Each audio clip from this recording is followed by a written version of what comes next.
My name is Jesse Thistle. I'm an academic and storyteller, recent memoirist, and I want to talk about storytelling. Storytelling comes from experience.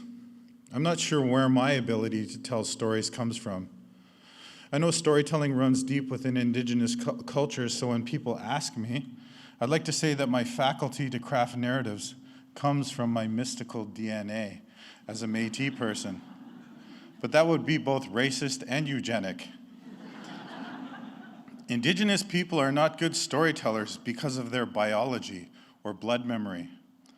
The truth is, I don't know where it comes from, but if I had to guess, I'd say that I learned my storytelling first from a white guy, my grandpa Thistle, the man who adopted me and my two brothers after my Michif family fell apart when I was 3. Next, I believe it comes from my time as a beggar, looking for spare change. And finally, I'd say from my time now in academia, where I collect stories from Métis Cree elders. My earliest memory of storytelling is when I was 8, on summer vacation to Cape Breton with my grandparents. We were coming around the Cabot Trail you see here, and there was this rocky mountain in amongst a crest of forested mountains. I asked my grandfather why the one had no trees.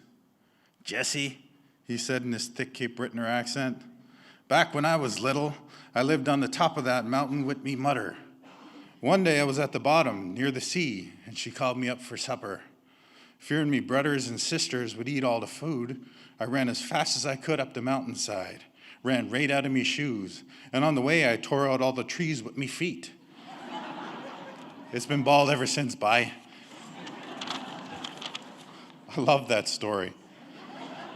I pictured my grandpa bounding with his legs spinning like Fred Flintstone's when he started his car.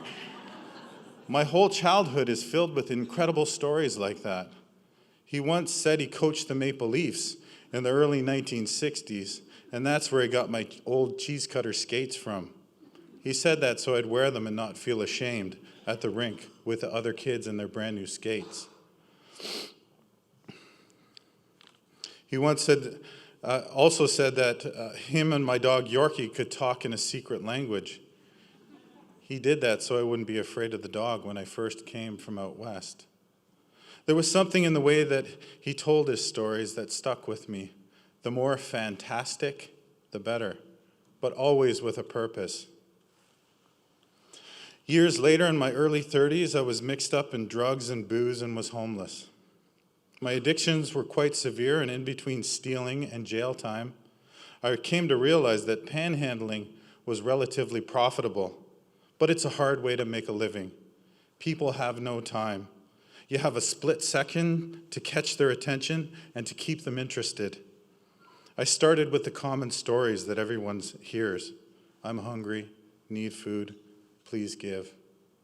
No one believes that one. No one gives to that story. Next, I tried animating myself and made my stories more elaborate. I got kicked out of my home because there was a giant fire, a flood. Godzilla attacked us. Please donate. My hands stretched out, my eyes pitiful and dramatic. Few believed my theatrics, even fewer gave. Finally, I decided to tell people straight, "Listen, Mac, I'm a drug addict, can't keep a job, have nowhere to go. I need money or I'll go into withdrawal and shit my pants. Neither of us want that." A funny thing happened when I told the truth. People connected and opened their wallets.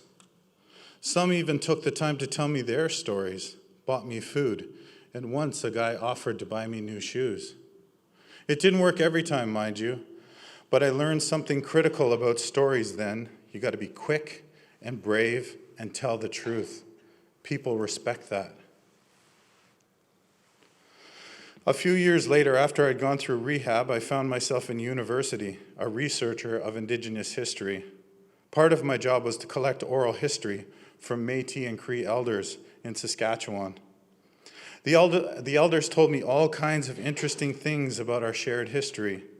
How Whiskey Jack was tricked into eating his own scabs by the birds in an effort to make him humble. How Michif people struggled on the sides of the roads on road allowances because we stood up against Canada during the Northwest Resistance, only to lose and have our land stolen and given away to settlers. And how our people learned to adapt to life without the government or any of their support, which in turn caused massive rates of tuberculosis in our people, a winnowing that took whole Métis families in the 1920s, 30s, and 40s. The elders were master storytellers. And it wasn't just in what they said, it was in the way that they said it. They repeated concept and dates in threes so I could remember them. They took deep breaths and spoke calmly, even during traumatic stories, almost to the point of hypnotizing me. And their cadence carried the rhythm of their testimonies, bobbing like the bow of a canoe riding out the fast current of the South Saskatchewan River. From these virtuoso oral historians, I learned about timing and pace and how to listen. So there you have it. My ability to tell stories does not come from my biology or my ancestral memory as a native man, as romantic as those concepts are. It comes from my experiences in the world. From the Métis Cree elders, I learned that delivery is just as important as content. A story is also a song with rhythm that one must follow and feel. From my days as a panhandler, I learned that you have to tell people straight. People know bullshit when they hear it. And from my grandpa, I learned that stories have to be fantastic to keep people interested, but always with a moral purpose. Come to think of it, though, I never did figure out what the moral to my grandfather's running up the mountain story was. Maybe he was just trying to keep me entertained, distract me from the long car ride. Maybe he was trying to impress me with his superhuman speed and strength. Or maybe he was just trying to tell me how much he loved his mother, a woman he'd literally moved mountains for. Whatever the reason, I still see him running up that mountain, and part of me still believes that he ripped out those trees with his feet. I guess I always will. And maybe that's the most important element of story. That is my grandfather's final lesson, that stories have the power to make us believe. I know I do. Thank you.